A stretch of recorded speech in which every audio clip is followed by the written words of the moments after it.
Fire Water and Air Limited is a small machine part manufacturing company. You are the cost accountant of the unit. The top management places before you the following information from the cost records of the company. உங்களுக்கு வந்து past cost records வந்து கொடுத்திருக்காங்க. The records refers to the 6 months ending on 31st December 2022. அதாவது 1st July 2022 to 31st December 2022. அதோட cost records கொடுத்திருக்காங்க. Material used 1,50,000, direct wages 1,20,000, factory overhead expenses 24,000, office expenses 17,640. இதுதான் வந்து அந்த 6 monthsக்கான cost records. ஓகேவா? Next, from the above particulars you are to prepare a cost sheet for the period. நீங்க மேல above நமக்கு இந்த particulars கொடுத்திருக்காங்களா, இதை வச்சு நம்ம வந்து cost sheet வந்து prepare பண்ணணும். அதே மாதிரி the top management also seeks from you the price which the company should quote for the manufacture of a machine. திருப்பி படிக்கிறேன். The top management also seeks from you the price which the company should quote for the manufacture of a machine requiring materials valued at rupees 1,250 and expenditure on productive wages 750, so that the price may yield a profit of 20% on selling price. First நம்ம என்ன பண்ணணும், இந்த above particulars வச்சு cost sheet பண்ணணும்னு சொல்றாங்க. கரெக்டா? அதுதான் வந்து இங்க கொடுத்திருக்காங்க. From the above particulars you are to prepare a cost sheet for the period. இது முடிஞ்சது. நெக்ஸ்ட் என்ன சொல்றாங்கன்னா, the top management also seeks. Top management என்ன சொல்றாங்கன்னா, நீங்க அது மட்டும் இல்ல, நீங்க வந்து code for the manufacture of a மிஷினோ ப்ரிப்பேர் பண்ணணும்னு சொல்றாங்க. So code for the manufacture of a machine. அதுக்கு என்னெல்லாம் அவங்க கொடுத்துருக்காங்கன்னா, டைரக்ட் மெட்டீரியல்ஸ், அதான் மெட்டீரியல்ஸ் வேல்யூட் 1,250. அதே மாதிரி and expenditure on productive wages. Productive வேஜஸ்னா என்ன? Direct labour or wages. So நமக்கு டைரக்ட் மெட்டீரியல்ஸ் கொடுத்துருக்காங்க, டைரக்ட் லேபர் ஆர் வேஜஸ் கொடுத்துருக்காங்க. அதே மாதிரி ப்ராஃபிட் வந்து 20% ஆன் செல்லிங் ப்ரைஸ்னு கொடுத்துருக்காங்க. அப்புறம் வேற என்ன கொடுத்துருக்காங்கன்னா, for the purpose of price quotation. இந்த ப்ரைஸ் கொட்டேஷன் நீ பண்றல, அதுக்காக இன்னும் கொஞ்சம் கொடுத்துருக்காங்க. You are to charge factory overheads as a percentage of direct wages and office overheads as a percentage of works cost, which is the standard company policy. அதாவது நீ போன 6 monthsக்கு என்ன உன்னோட ஃபேக்டரி ஓவர்ஹெட், அதாவது உனக்கு ஒரு பர்சன்டேஜ் வரும்ல, இவங்க என்ன சொல்றாங்கன்னா, நீ வந்து உனக்கு ஃபேக்டரி ஓவர்ஹெட்ஸ் இங்க கொடுக்கல, அதை எப்படி எடுத்துக்க சொல்றாங்கன்னா, percentage of factory overheads on direct வேஜஸ்ல எடுத்துக்க சொல்றாங்க. அதாவது factory overheads divided by direct wages into 100. அதுதான் உனக்கு வந்து ஃபேக்டரி ஓவர்ஹெட்ஸ் அப்படின்னு சொல்லிட்டு சொல்றாங்க. அது சம் போடுறப்ப உங்களுக்கு புரியும், ஸோ கவலைப்படாதீங்க. ஸோ நம்ம ஃபர்ஸ்ட் வந்து அவங்க சொன்ன மாதிரி நம்ம அபவ் பர்டிகுலர்ஸை வச்சு காஸ்ட் ஷீட் வந்து ப்ரிப்பேர் பண்ணலாம். ஓகேவா? So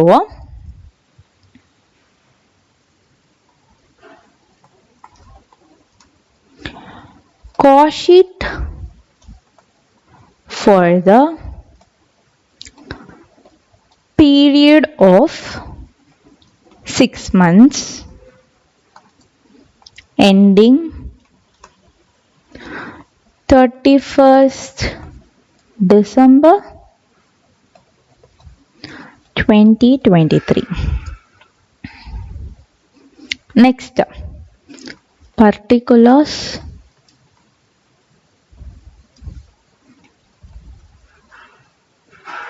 amount rupees. First அவங்க என்ன சொல்லியிருக்காங்க, materials used 1,50,000, direct wages 1,20,000. So நான் இங்க வந்து ஷார்ட் ஃபார்ம், சரி ஓகே ஃபுல் ஃபார்ம்லயே எழுதுறேன். materials used 1,50,000, direct wages 1,20,000, which is equal to prime cost. கரெக்டா? இதுதான் நமக்கு வந்து prime cost. அப்புறம் என்ன நமக்கு கொடுத்திருக்காங்க, ஃபேக்டரி ஓவர்ஹெட்ஸ் பத்தி கொடுத்திருக்காங்க. ஸோ ஆட்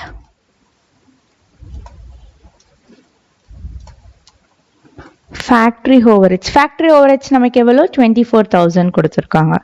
ஸோ இது ரெண்டு ஆட் பண்ணா நமக்கு வரதுதான் வந்து ஃபேக்டரி ஆர் ஒர்க் காஸ்ட் 2,94,000. அப்புறம் and office expenses 17,640. add office expenses 17,640, which is equal to 3,11,640. இதுதான் நம்மளோட cost of production. Okay fine. So next நம்ம வந்து அந்த கோட் ப்ரிப்பேர் பண்ணும், quote for the manufacture of a machine. அதுக்கு நம்மளுக்கு இங்க சொல்லியிருக்காங்க, நமக்கு ஃபேக்டரி ஓவர்ஹெட்ஸ் கொடுக்கல, ஆஃபீஸ் ஓவர்ஹெட்ஸும் கொடுக்கல, ஆனா அதுக்கு ஹிண்ட் மட்டும் கொடுத்துருக்காங்க. For the purpose of price quotation you are to charge factory overhead. நீ எப்படி சார்ஜ் பண்ணுவேன்னா as a percentage of direct wages, and office overheads எப்படி சார்ஜ் பண்ணுவேன்னா as a percentage of work cost, which is the standard company policy. அது வந்து ஸ்டாண்டர்டாவே அவங்க வந்து அந்த கம்பெனி பாலிசியில இருக்கு. அதாவது எப்பயுமே அவங்க அதுதான் வந்து இது பண்ணுவாங்க. ஸோ நம்ம இந்த காஸ்ட் ஷீட்டை வச்சு பர்சன்டேஜ் எவ்வளோன்னு நம்ம கண்டுபிடிச்சிடலாம். ஸ்டாண்டர்ட் கம்பெனி பாலிசின்றதால அதே தான் வந்து எல்லா வாட்டியுமே, அதாவது அந்த பர்சன்டேஜை தான் வந்து எல்லா வாட்டியுமே யூஸ் பண்ணுவாங்க. ஸோ ஃபர்ஸ்ட் நம்ம வந்து percentage of factory overheads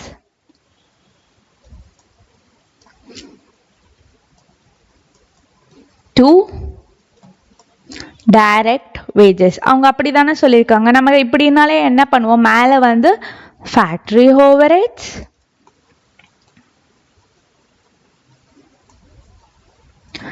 divided by direct wages into 100. இது நீங்க ஆஃபன் ஃபினான்ஷியல் அக்கவுண்டிங்ல கூட பார்ப்பீங்க இந்த மாதிரி பண்றது. எஃப்எம்ல கூட நீங்க படிப்பீங்க ரேஷியோ அனாலிசிஸ் அந்த இதுல. ஓகே, ஃபேக்டரி ஓவர்ஹெட்ஸ் நமக்கு இங்க எவ்வளோ 24,000 divided by direct wages நமக்கு எவ்வளோ 1,20,000. So 1,20,000 into 100, which is equal to 20%. ஒண்ணுமே இல்லை, இதை நான் இப்படி சொல்லலாம். Factory overheads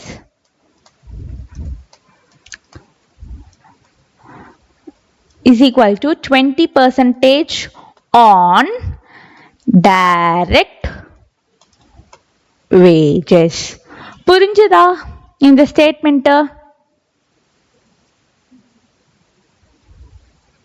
புரியுதுக்கா.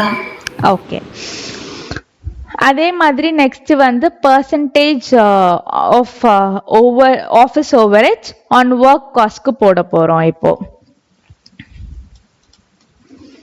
percentage of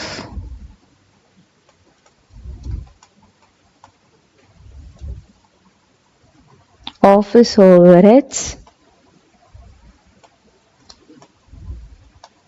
to work cost, which is equal to office overheads divided by work cost into 100. So நமக்கு ஆஃபீஸ் ஓவர்ஹெட்ஸ் இங்கே எவ்வளோ? Office overhead 17,640 divided by work cost நமக்கு எவ்வளோ இங்க 2,94,000 into 100 which is equal to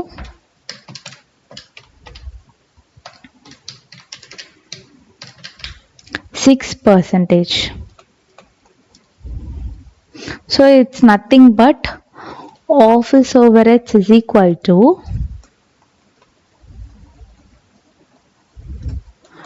6% on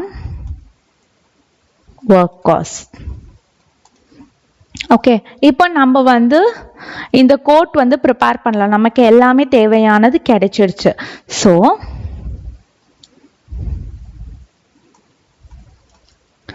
statement showing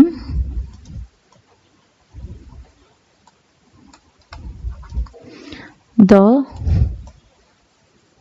quotation for the manufacture of machine, for the manufacture of a machine.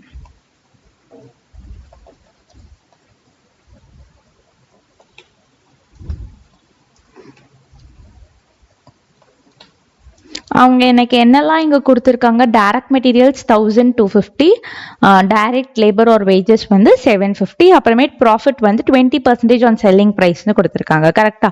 So particulars amount rupees.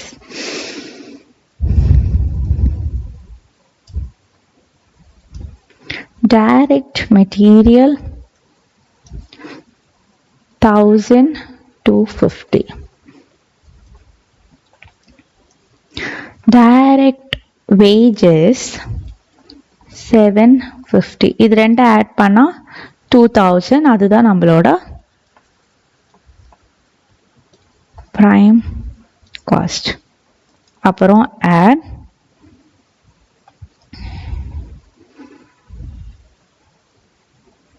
factory overheads. Factory overheadsக்கு நம்ம என்ன கண்டுபிடிச்சிருக்கோம்?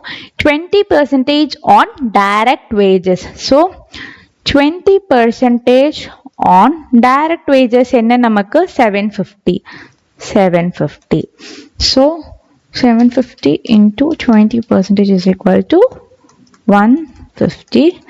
2,150 தான் நம்மளோட works cost or factory cost கூட சொல்லலாம். அப்புறம் add office overheads. Office overheadsக்கு நம்ம என்ன கண்டுபிடிச்சோம்? 6% on work cost. கரெக்டா? 6% on work cost இங்க எவ்வளோ?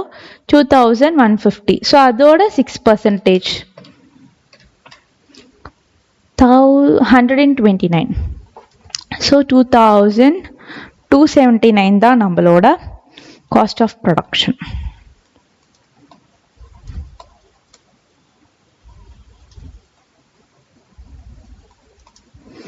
அப்புறம் add profit. ப்ராஃபிட்க்கு என்ன சொல்றாங்க நமக்கு?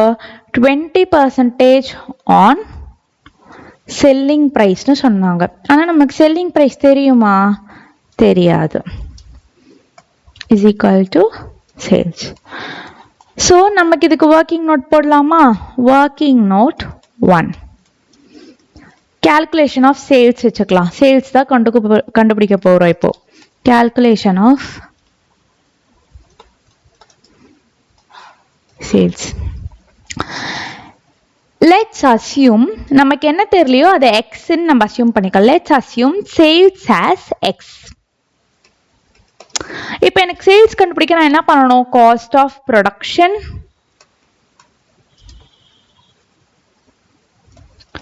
Plus profit is equal to sales. கரெக்டா?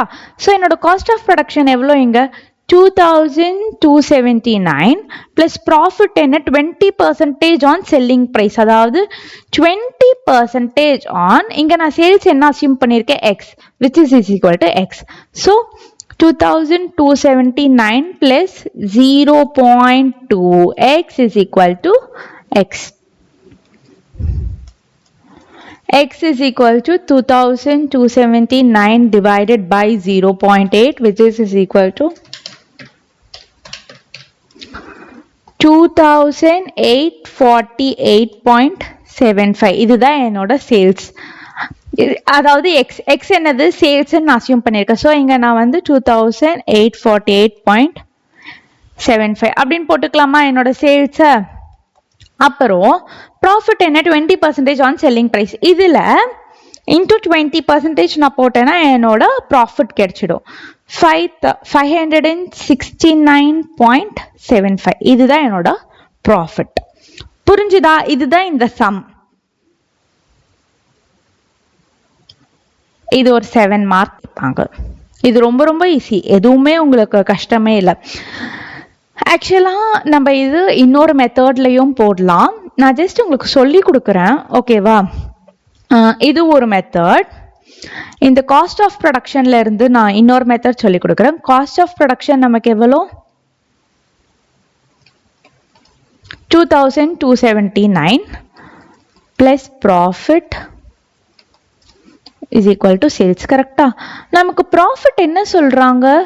Profit is equal to 20% on sales ன்னு சொல்றாங்க. கரெக்டா? இந்த டேர்ம் வந்து நம்ம ஃபினான்ஷியல் அக்கவுண்டிங்ல நிறைய இடத்துல பார்ப்போம். ப்ராஃபிட் இஸ் 20% on sales ன்னு சொல்லுவோம். அதே மாதிரி ப்ராஃபிட் அப்போ 20% on salesன்றத 25% on cost ன்னு கூட சொல்லலாம். அது எப்படின்னா, இப்போ என்னோட ப்ராஃபிட் வந்து 20% on salesனா நமக்கு என்னது? காஸ்ட் பிளஸ் ப்ராஃபிட் தானே சேல்ஸ். கரெக்டா? அப்போ நான் இங்க டீகோட் பண்றேன். என்னோட ப்ராஃபிட் என்ன சொல்றாங்க? 20% on சேல்ஸ்னு சொல்றாங்க. நான் சேல்ஸ் ஒரு 100 rupees வச்சுக்கிறேன். அப்போ என் ப்ராஃபிட் 20% on சேல்ஸ். 100ல 20% என்ன? 20. அதுதான் என்னோட ப்ராஃபிட். அப்போ என்னோட காஸ்ட் என்னவா இருக்கணும்? 80. 80 plus 20 is equal to 100. கரெக்டா?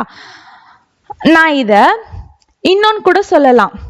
நான் இப்ப வந்து என்னோட ப்ராஃபிட் வந்து ஆன் காஸ்ட்ல நான் கண்டுபிடிக்க போறேன். ஓகேவா? Profit divided by cost into 100, which is equal to 25% on cost. கரெக்டா? இங்க எனக்கு காஸ்ட்ன்றது என்னது? Cost of production 2279. அப்ப நான் என்ன பண்றேன்னா 25% on 2279 569.75. அதேதான் வரும். 65. இப்போ இது ரெண்டு ஆட் பண்றப்ப எனக்கு என்ன வரும்? 2848.75. ரெண்டுமே சேம் தான். நீங்க என்ன வேணுமோ அதை வந்து எடுத்துக்கோங்க.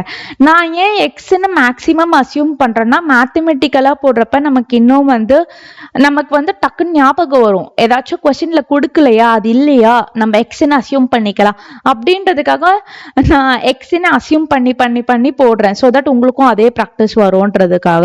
ஏன்னா காஸ்டிங்ன்றது நமக்கு சம்ஸ் ஃபார்முலாஸ் மட்டும் இல்லை, நமக்கு இந்த மாதிரி அனாலிட்டிக்கல் ஸ்கில்ஸும் தேவைப்படும். அதனாலதான் இது புரிஞ்சுதா உங்களுக்கு? இது நீங்க மேக்சிமம் இந்த கான்செப்ட் வந்து நீங்க ஃபினான்ஷியல் அக்கவுண்டிங்ல ஆக்சுவலா பாப்பீங்க. போக போக நம்மளதுலயும் இருக்கு. நம்ம எக்ஸ்ன்னு அசியூம் பண்ணி ஈஸியா சால்வ் பண்ணிடலாம். புரிஞ்சுதா?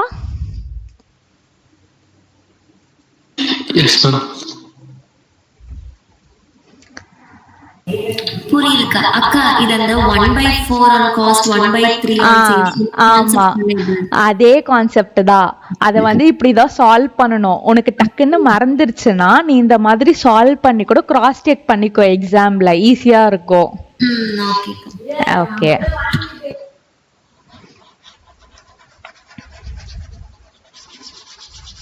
சரி, இதை நான் அப்புறம் எரேஸ் பண்ணிக்கிறேன். நம்ம நெக்ஸ்ட் போலாம். நெக்ஸ்ட் நான் இங்கே வந்து எழுதுறேன். ஆக்சுவலா செகண்ட் ஒன் வந்து நம்ம கிளாஸ்ல ஏற்கனவே போட்டிருப்போம். நம்ம ஃபர்ஸ்ட் கிளாஸ் கான்செப்ட் இருக்கும், செகண்ட் கிளாஸ் நம்ம சம் போடுறப்பவே நான் ஒரு MQP சம்ஸ் தான் பார்த்தேன். ஸோ நீங்க அந்த கிளாஸ் 2ல வந்து ரெஃபர் பண்ணிக்கோங்க. அப்புறம் தேர்ட் சம் பார்த்தீங்கன்னா என்னோட இதில் வந்து அது வந்து ரெஃபர் இல்லஸ்ட்ரேஷன் 4. ஃபோர்த் ஒன் வந்து அதுவும் ரெஃபர் இல்லஸ்ட்ரேஷன் தான். 9. Fifth one refer illustration 10. Sixth one refer illustration 11. ஆக்சுவலாக மேக்ஸிமம் நம்மளோட மாடல் கொஸ்டின் பேப்பர்ஸ் வந்து புக் இல்லஸ்ட்ரேஷன்ஸே வரும், அதனால நீங்கள் அவ்வளோ பயப்பட வேணாம். ஸோ நம்ம நெக்ஸ்ட் வந்து போடலாம். அது வந்து 7th சம். ஸோ இதுதான் நம்மளோட ஜூன் 2025ஓட செட் 2 எம்கியூபி. ஓகேவா? இந்த கொஸ்டினில் என்ன சொல்கிறாங்கன்னா வந்து the following financial parameters of Zon Limited are available for the month of September 2024. Direct material cost is rupees 1,20,000, which is nothing but 120% of factory overheads னு சொல்றாங்க. அதாவது உன்னோட டைரக்ட் லேபர் காஸ்ட் வந்து 1,20,000. அது நீ என்னன்னு சொல்லலாம்னா 120% of factory overheads சொல்லலாம்னு சொல்றாங்க. அப்போ நம்ம ஃபேக்ட்ரி ஓவரேஜ் ஈஸியாக கண்டுபிடிச்சிடலாம்ல. நமக்கு ஃபேக்ட்ரி ஓவரேஜ் வந்து எவ்வளோ பர்சன்டேஜ்க்கு தேவை? 100%. அப்போது 120%க்கு 1,20,000னா 100%க்கு எவ்வளோ? கிராஸ் மல்டிப்ளை பண்ணுங்க. 1,20,000 into 100 divided by 120 is equal to rupees 1,00,000. அதுதான் நம்மளோட ஃபேக்ட்ரி ஓவரேட். ஓகேவா? Next raw materials purchased 1,65,000, sales 5,00,000, cost of sales 4 lakh. Accounts shows the following figures. அதாவது இது வந்து ஓப்பனிங், இது வந்து க்ளோசிங். இன்வென்ட்ரியில் ரா மெட்டீரியல் வந்து 20,000 opening, 35,000 closing. Work in progress opening வந்து 20,000, க்ளோசிங் வந்து 30,000. ஃபினிஷ்டு குட்ஸ் ஓப்பனிங் வந்து 50,000, க்ளோசிங் வந்து 60,000. அதர் டீட்டெயில்ஸ் என்ன கொடுத்துருக்காங்கன்னா நம்மளோட செல்லிங் எக்ஸ்பென்சஸ் வந்து 22,000 சொல்லியிருக்காங்க. ஜென்ரல் அண்ட் அட்மின் எக்ஸ்பென்சஸ் வந்து 18,000 சொல்லியிருக்காங்க. அப்புறம் general and admin expenses are not relating to the production activity. Production ஆக்டிவிட்டியில் இல்லைன்னா நம்ம அதை எங்கே போடுவோம் சொல்லுங்க யாராச்சும்? காஸ்ட் ஷீட்டில் நம்ம அதை எங்கே அக்கௌண்ட் பண்ணுவோம்?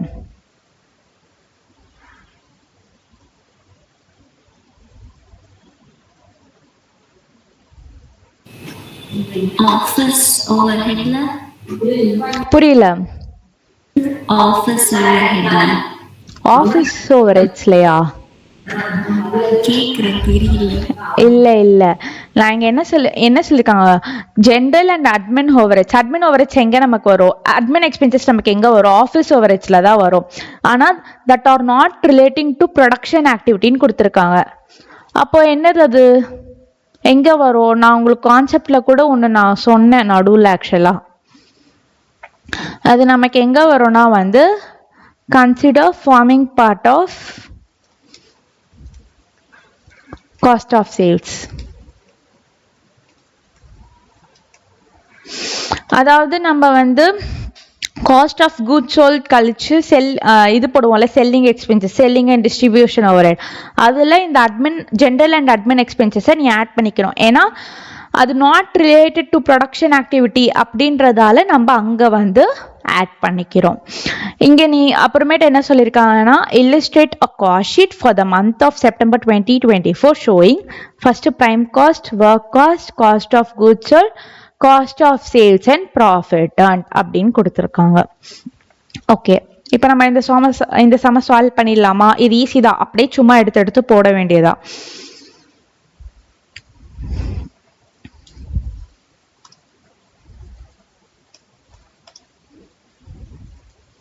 So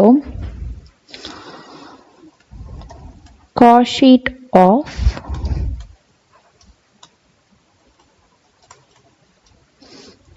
Zon Limited.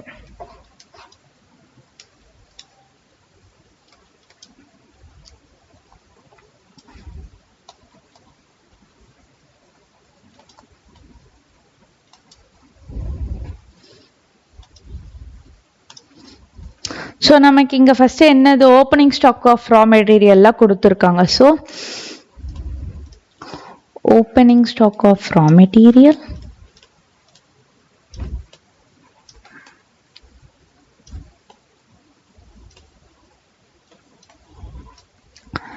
at purchases less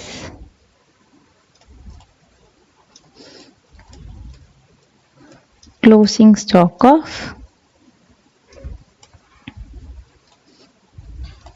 raw material. So நம்மளோட opening stock of raw material எவ்வளோ 20,000, purchases வந்து 1,65,000, closing stock வந்து 35,000. So opening stock of raw material எவ்வளோ 20,000, purchases 1,65,000, closing stock of raw material less 35,000. இது நமக்கு என்ன வரும்? direct material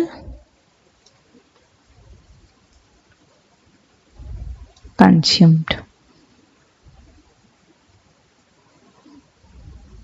So நம்ம direct material consumed எவ்வளோ 20,000 plus 1,65,000 minus 35,000. So 1,50,000 தான் நம்மளோட direct material consume. அது கழிச்சு என்ன கொடுத்துருக்காங்க? நமக்கு வந்து direct labor கொடுத்துருக்காங்க 1,20,000. direct expenses கொடுக்கல. So direct labor 1,20,000. ஸோ நமக்கு எவ்வளோ வரும் 2,70,000. இதுதான் நம்மளோட prime cost. அப்புறம் add factory overhead. நமக்கு இங்க ஃபேக்டரி ஓவர்ஹெட்ல என்ன சொல்லியிருக்காங்கன்னா வந்து என்னோட டைரக்ட் லேபர் காஸ்ட் வந்து 1,20,000, அது நத்திங் பட் 120% ஆஃப் ஃபேக்டரி ஓவர்ஹெட்ஸ்னு சொல்லியிருக்காங்க. ஸோ இங்க எனக்கு 120%ன்றது வந்து 1,20,000னா என்னோட ஃபேக்டரி ஓவர்ஹெட் எவ்வளோ? நான் 100%க்கு தானே அக்கௌண்ட் பண்ணுவேன். Is equal to what? அப்போ கிராஸ் மல்டிப்ளை பண்ணுங்க. கிராஸ் மல்டிப்ளை பண்ணா நமக்கு என்ன வரும்? 1,20,000 into 100 divided by 120 is equal to 1 lakh. அதுதான் நம்மளோட factory overhead. ஓகேவா? புரிஞ்சுதா?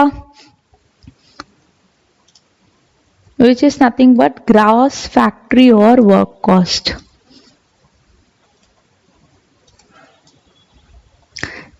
$3,70,000. Next. இது கழிச்சு add opening stock of work in progress.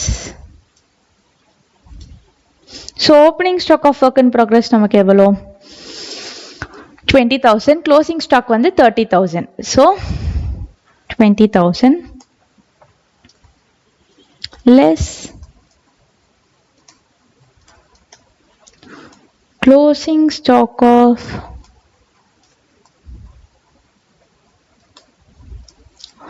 work in progress which is less 30,000. இது கழிச்சு நம்ம வரதை என்ன சொல்லுவோம்? net factory or work cost னு சொல்லுவோம். net factory or work cost சொல்லுவோம். எவ்வளோ? 3,60,000 வரும். அப்புறமேட்டு நம்ம என்ன ஆட் பண்ணுவோம்? Opening stock of finished goods. Add opening stock of. So நமக்கு opening stock of finished goods என்ன எவ்வளோ கொடுத்துருக்காங்க? 50,000. க்ளோசிங் ஸ்டாக் வந்து 60,000 கொடுத்துருக்காங்க. So opening stock of finished goods 50,000 less closing stock of finished goods 60,000. So இது எல்லாமே இது பண்ணுறப்ப நமக்கு எவ்வளோ வரும்? 3,50,000 50,000. இதுதான் நம்மளோட காஸ்ட் ஆஃப், யாராச்சும் சொல்லுங்க, cost of sales. Cost of சேல்ஸா, காஸ்ட் ஆஃப் குட்ஸ் சோல்டா? அங்க சொன்னீங்கல்ல நீங்க நாட் ரிலேட்டிங் டு அப்படின்னு வந்துச்சுன்னா அது காஸ்ட் ஆஃப் சேல்ஸா வச்சுக்கணும்னு. ஏய், நான் அது வந்து எங்க நம்ம கன்சிடர் பண்ணி ஆட் பண்ணணும்ன்றதுக்கு வந்து consider forming part of cost of சேல்ஸ்னு சொன்னேன். நமக்கு காஸ்ட் ஆஃப் குட்ஸ் சோல்ட் கழிச்சு தான் நம்ம ஆட் பண்ணுவோம் செல்லிங் எக்ஸ்பென்சஸ். அது கூட general and admin expenses add பண்ணணும். ஓகே ஓகே ஓகே, புரியுதா? ஃபார்மேட் அதேதான். நீ எங்க இன்க்ளூட் பண்ணிக்கிறன்றத காமிக்கிறதுக்கு தான் உனக்கு அந்த அட்ஜஸ்ட்மெண்ட். அவங்க என்ன சொல்லியிருக்காங்க, general and admin expenses are not relating to production activity. நமக்கு காஸ்ட் ஆஃப் குட்ஸ் சோல்ட் வரைக்கும் என்னெல்லாம் நடக்குதோ அது மேக்ஸிமம் ப்ரொடக்ஷன் ஆக்டிவிட்டிக்குள்ள வரும். கரெக்டா? ஏன்னா ஃபினிஷ்டு குட்ஸ்லாம் கூட இன்க்ளூட் ஆகும். அது கழிச்சு தான் நமக்கு நான் ப்ரொடக்ஷன் ஆக்டிவிட்டி ஆக்சுவலாக நடக்கும். அந்த டைம்ல நம்ம செல்லிங் எக்ஸ்பென்சஸ் ஆட் பண்ணுவோம், டிஸ்ட்ரிபியூஷன் எக்ஸ்பென்சஸ் ஆட் பண்ணுவோம். அதே மாதிரி தான் இந்த ஜெனரல் அண்ட் அட்மின் எக்ஸ்பென்சஸும் சொல்றாங்க. ஓகே, ஸோ இங்க வந்து ஆட் செல்லிங் எக்ஸ்பென்சஸ், அதே மாதிரி ஆட்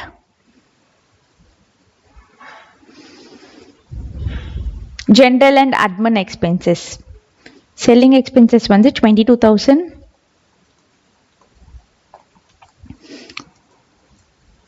general and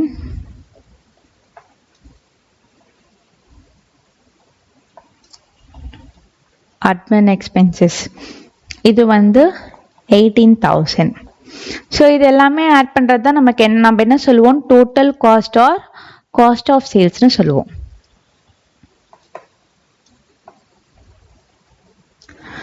ஸோ 3,90,000 வரும் total cost or cost of sales. Add profit. Sales நமக்கு கொஸ்டின்ல கொடுத்துருக்காங்க. எவ்வளோ கொடுத்துருக்காங்க சேல்ஸு? சேல்ஸ் நமக்கு எவ்வளோ கொடுத்துருக்காங்க? இங்கே 5 lakh கொடுத்துருக்காங்க. ஸோ சேல்ஸ் வந்து 5 lakh. ஸோ உன்னோட ப்ராஃபிட் வந்து பேலன்சிங் ஃபிகர் எவ்வளோ? 1,10,000. ஆக்சுவலாக இந்த கொஸ்டின் இப்படியும் போடலாம், இன்னொரு வேவும் இருக்கு. ஓகேவா? இன்னொரு வே என்னன்னா, நமக்கு இங்கே கொஸ்டின்லேயே வந்து காஸ்ட் ஆஃப் சேல்ஸ் 4 lakhs கொடுத்துருக்காங்க. கரெக்டா? ஆனால் நமக்கு இங்கே காஸ்ட் ஆஃப் சேல்ஸ் வந்து 3,90,000 வரும். நான் இங்கே போடுறேன். ஸோ காஸ்ட் ஆஃப் சேல்ஸ் வந்து 4 lakh கொடுத்துருப்பாங்க. அப்போ என்னோட ப்ராஃபிட் எவ்வளோ வரும்? 1 lakh வரும். Sales as per the question 5 lakhs. கரெக்டா?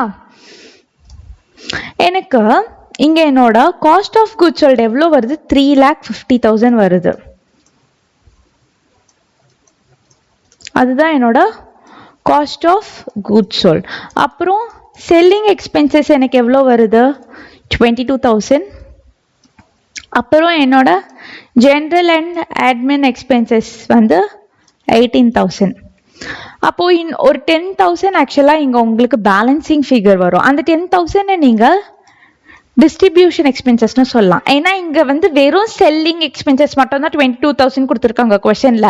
அப்போ மிச்சம் இருக்கிற பேலன்ஸை நான் அந்த 10,000 டிஸ்ட்ரிபியூஷன் எக்ஸ்பென்சஸ்னு கூட வந்து போட்டு நான் காமிக்கலாம். கரெக்டா? புரியுதா உங்களுக்கு? ரெண்டுமே கரெக்ட் தான். நமக்கு ரெண்டு மெத்தடுமே ஆக்சுவலா கொடுத்துருக்காங்க சஜஸ்டட்ல, அந்த மாடல் கொஸ்டின் பேப்பரோட சஜஸ்டட் ஆன்சர்ல. உங்களுக்கு எது வந்து இதுவா இருக்கோ நீங்க அங்க வந்து அந்த மாதிரி எழுதிக்கோங்க. நீங்க இங்க கீழே நோட் ஆனா போட்டுக்கோங்க இந்த answer எழுதுறப்ப. since cost of sales is rupees 4 lakh, therefore I am assuming the balancing figure of rupees 10,000 is distribution expenses அப்படின்னு சொல்லிட்டு நீ நோட் போட்டனா கூட கண்டிப்பா உனக்கு வந்து அந்த 7க்கு 7 கொடுத்துருவாங்க. அப்படி இல்லைன்னா நீ இந்த மாதிரி எழுதுறப்ப இங்க போட்டுக்கோ நோட்னு போட்டு. என்னன்னு தெரியுமா, In question it is given as cost of sales is 3 lakh as 4 lakh, but according to the workings the cost of sales is 3,90,000 and I am not assuming anything none other than given in question அப்படின்னு கூட நீங்க போட்டுக்கலாம். புரிஞ்சுதா? அந்த note எதுக்குன்னா நீ எதை வச்சு அந்த கொஸ்டினை நீ வந்து என்ன புரிஞ்சு நீ சால்வ் பண்ணிருக்க அப்படின்றதுக்காக அந்த நோட்டு, அந்த அசம்ஷன். ஓகேவா? இது உங்களுக்கு புரிஞ்சுதா? கன்ஃபியூஷன் இல்லைல்ல?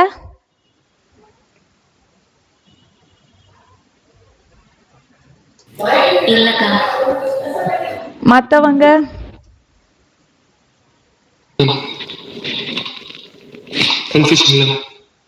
ஓகே. ஹேமலதா, சரவணகுமார் உங்களுக்கு? Okay, super. இப்போ நம்ம நெக்ஸ்ட் போலாம். இன்னும் ஓகே, இந்த கொஸ்டின்ல என்ன சொல்றாங்கன்னு பாத்தீங்கன்னா வந்து prepare a cost sheet and identify the cost per ton of A grade paper manufactured by a paper mill in December 2024 from the following data. நம்ம cost sheet prepare பண்ணணும், அதே மாதிரி cost per tonனும் கண்டுபிடிக்கணும்னு சொல்றாங்க. ஓகேவா? ஸோ டைரக்ட் மெட்டீரியல்ஸ் வந்து paper bulb வந்து 500 tons at rupees 52 per ton. Other materials வந்து 100 tons at rupees 30 per ton. Direct labor வந்து 80 skilled men at rupees 3 per day for 25 days. அதாவது 80 skilled men நான் எவ்வளோ கொடுக்குறேன்னா 3 rupees கொடுக்குறேன் 25 daysக்கு. இது பண்ணனா எனக்கு ஸ்கில்ட் மென்க்கு நான் எவ்வளோ லேபர் சார்ஜ் பண்ணுறேன்னு வரும். அதே மாதிரி தான் அன்ஸ்கில்ட் மென்க்கோ 40 into 2 into 25 என்னோட டைரக்ட் லேபர் ஃபார் அன்ஸ்கில்ட் மென்க்கும் வந்துடும். நெக்ஸ்ட் டைரக்ட் எக்ஸ்பென்சஸ் வந்து ஸ்பெஷல் எக்யூப்மெண்ட்க்கு வந்து 2500, ஸ்பெஷல் டைஸ்க்கு வந்து 1500. அப்புறம் என்ன சொல்றாங்கன்னா என்னோட ஒர்க் ஓவர்ஹெட் வந்து வேரியபிள் வந்து 100% அண்ட் ஃபிக்ஸட் வந்து 60% ஆன் டைரக்ட் வேஜஸ். என்னோட டைரக்ட் லேபரோட டோட்டல் எவ்வளவோ அதில் 100%மே வேரியபிள், அதில் 60% வந்து fixed. Next administration overhead at 20% and selling and distribution overhead at 10% on work cost. என்னோட work cost எவ்வளோ வருதோ அதில் வந்து 20% admin overheads, 10% வந்து selling and distribution overheadsனு சொல்றாங்க. 400 tons of special paper was manufactured. நம்ம எவ்வளோ மேனுஃபேக்சர் பண்றோம்?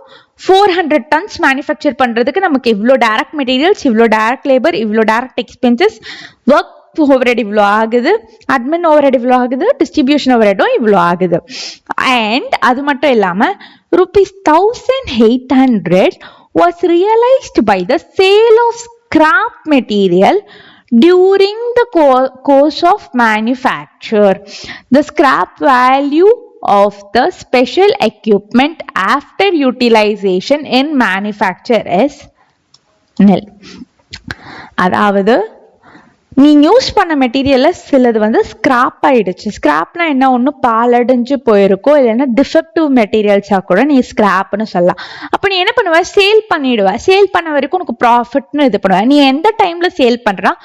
During the course of manufacture. நீ அந்த பேப்பர் வந்து நீ மேனுஃபேக்சர் பண்ணிக்கிட்டு இருக்கிற அப்போ நீ கரெக்டா சேல் பண்ற. அப்போ நம்ம இது எங்க இது பண்ணிப்போம்? டைரக்ட் மெட்டீரியல்லையா, இல்லைனா வந்து ஃபேக்ட்ரி ஓவர்ஹெட்லையா, இல்லைனா வந்து ஆஃபீஸ் ஓவர்ஹெட், அது ஆஃபீஸ் ஆர் அட்மின் ஓவர்ஹெட்லையா, இல்லைனா செல்லிங் அண்ட் டிஸ்ட்ரிபியூஷன் ஓவர்ஹெட்லையா?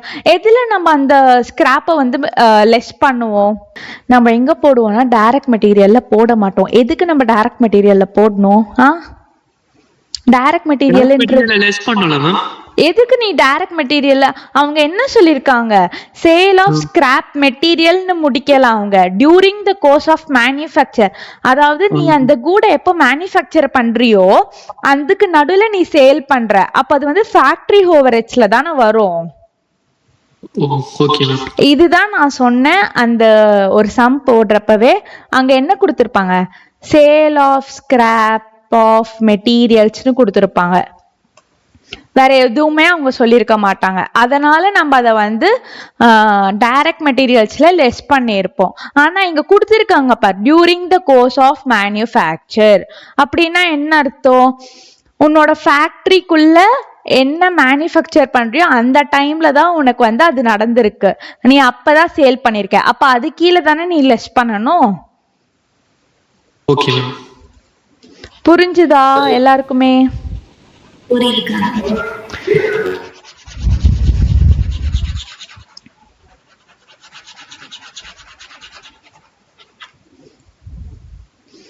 சரி, இதுக்கு நம்ம வந்து காஸ்ட் ஷீட் போட ஸ்டார்ட் பண்ணலாம்.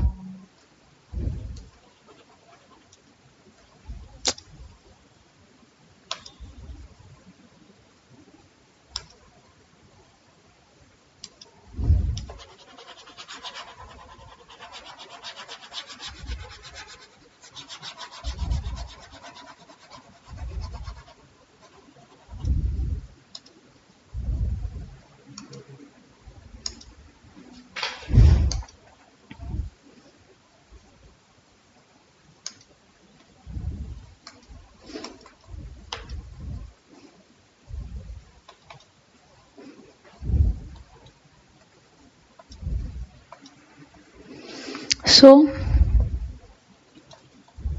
cost sheet of the month,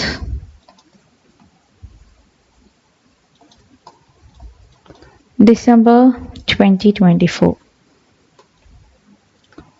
Particulars.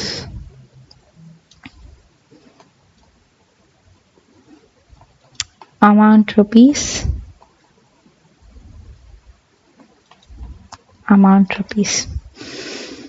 So நமக்கு ஃபஸ்ட்டு என்ன வரும், இங்கே டைரக்ட் மெட்டீரியல்ஸ் போடுவோம், கரெக்டாக?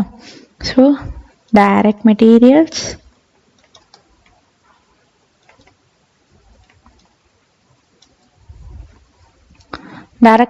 என்ன சொல்கிறாங்க, பேப்பர் பல்ப் வந்து 500 tons at 52. So paper pulp 500 into 52, which is nothing but 26,000. அப்புறம் என்ன சொல்லியிருக்காங்க, என்னோட அதர் மெட்டீரியல்ஸ் வந்து 100 tons into 30 per ton. So other materials 100 into 30, which is nothing but 3,000. so நமக்கு எவ்வளோ வரும், 29,000. next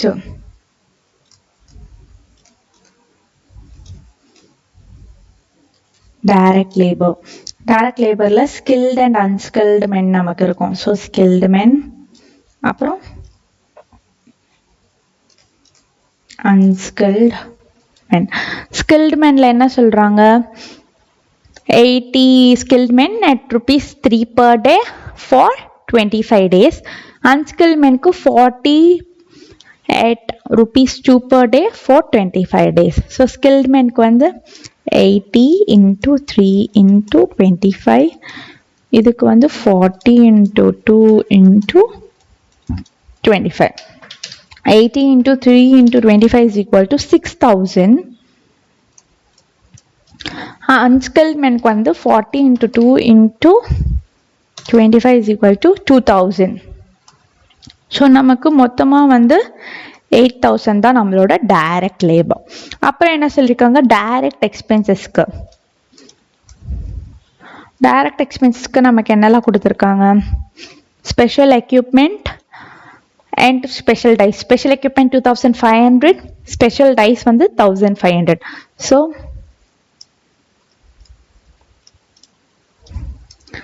special equipment வந்து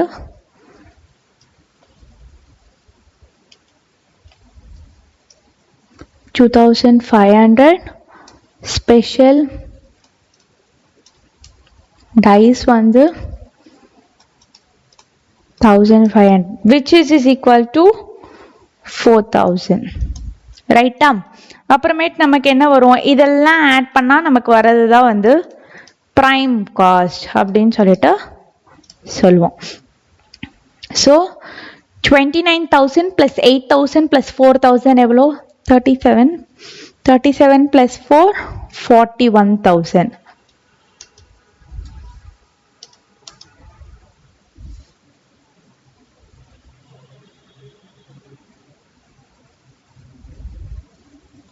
$41,000. ஸோ அப்புறமேட்டு நம்ம வந்து ஒர்க் ஓவர்ஹெட்ஸ் என்ன சொல்றாங்க? Variable 100%, fixed 60% on direct wages. So add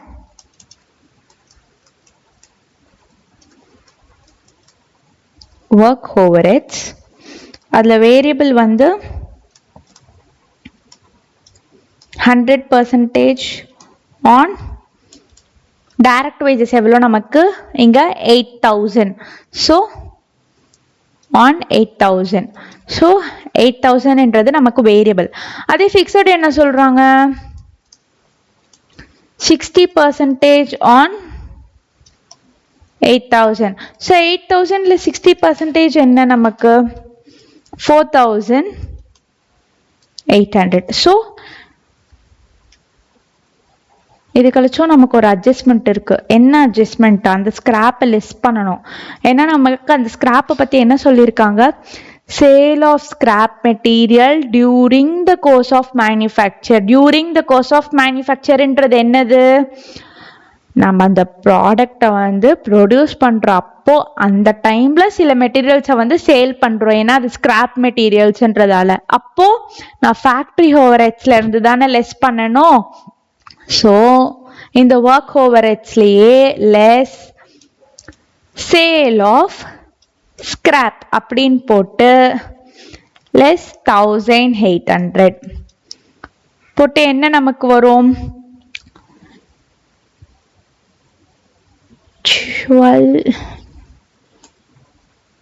11,000 வரும். கரெக்டா? இது ரெண்டு ஆட் பண்ணி நமக்கு வரதுதான் வந்து ஒர்க் காஸ்ட்னு சொல்லுவோம். ஸோ ஒர்க் காஸ்ட் நமக்கு எவ்வளோ? 52,000. புரியுதா?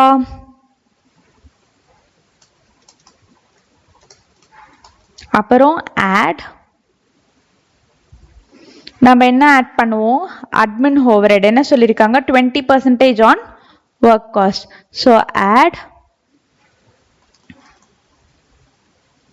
அட்மின் ஓவர்ஹெட்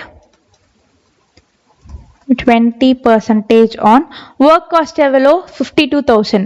So 52,000ல வந்து 20%. 52,000 into 20% is equal to 10,400. So 62,400. இதுதான் நம்மளோட cost of production.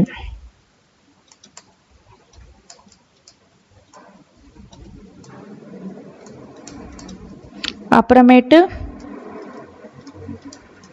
add selling and distribution overhead. அது என்ன சொல்லியிருக்காங்க? 10% on work cost, 10% on 52,000. So 5,200 அப்படின்றப்ப எவ்வளவு வரும்? 67,600. இதுதான் நம்மளோட காஸ்ட் ஆஃப் சேல்ஸ், அப்படி இல்லைன்னா டோட்டல் காஸ்ட்னு சொல்லலாம். நம்ம இப்போ வந்து காஸ்ட் ஷீட் ஸ்டேட்மெண்ட் போட்டுட்டோம். அது இல்லாமல் அவங்க வேற என்ன கேட்டிருக்காங்க? காஸ்ட் பர் டன் கேட்டிருக்காங்க. So therefore cost per ton is equal to cost of sales. நம்மளோட டோட்டல் காஸ்ட் எவ்வளோ? 67,600. மொத்தம் எவ்வளோ டன்ஸ் அப்படின்னு பார்த்தீங்கன்னா இங்கே கொடுத்துருக்காங்க 400 tons. So divided by 400 which is equal to rupees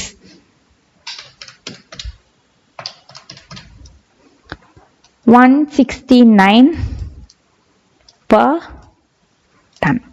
so இதோட இன்னையோட கிளாஸ் முடிஞ்சிடுச்சு. நம்ம மிச்சத்தை நெக்ஸ்ட் கிளாஸ் பார்த்துக்கலாம்.